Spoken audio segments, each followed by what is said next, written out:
Jeff Fillion. Are you ready?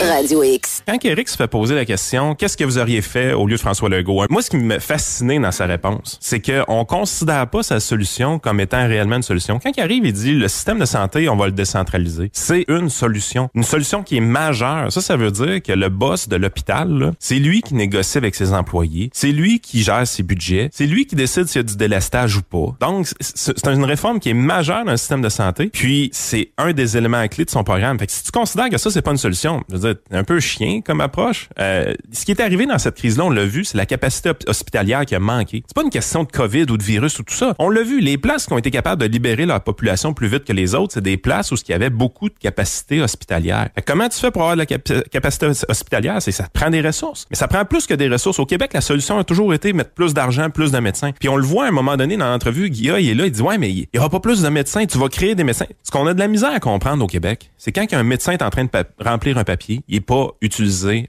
de la bonne façon. Le travail est pas assez bien organisé. Parce qu'à toutes les fois que tu... Regarde, moi, j'ai un chum médecin. OK? J'ai un chum médecin. J'en ai plein de chums médecins. Mais j'en ai un qui, à mon âge, puis qui opérait des os. OK? Puis c'est un bon, puis on l'a pu. Il a décidé de prendre sa retraite. Cette année.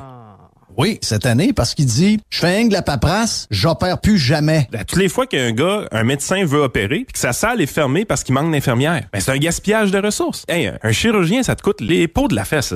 C'est l'enfer comment ça coûte cher. Si ce gars-là travaille 40 heures dans la semaine, tu veux qu'il opère au moins 30 heures? Oui. S'il en opère 10, c'est un gaspillage de ressources. Mais c'est plus que ça, en plus. Moi, ce qu'il me racontait, c'est qu'il dit, moi, j'arrive, là, je colle mes gens, là, ça fait, mettons, je change un genou, une hanche, puis là, c'est des gens qui souffrent le martyre depuis 1 an et demi. OK, là, rendez-vous-en demain matin à 6 heures, vous allez passer à 8 heures, là, vous allez peut-être prêt. Arrive à 8 heures, pas de staff. Ben, c'est ça. Donc là, il dit là, il faut que j'aille parler aux gens comme de quoi que les opérations qui étaient prévues aujourd'hui, qui attendent depuis 1 an et demi, n'auront pas lieu. Il dit, je fais rien que gérer de ça. Puis là, t'es là, tu dis, ouais, mais là, il a manqué d'infirmières. Pourquoi le réseau privé, lui, en manquerait pas? Nomme-moi une entreprise privée que 40% de sa main-d'œuvre est à temps partiel. Ouais.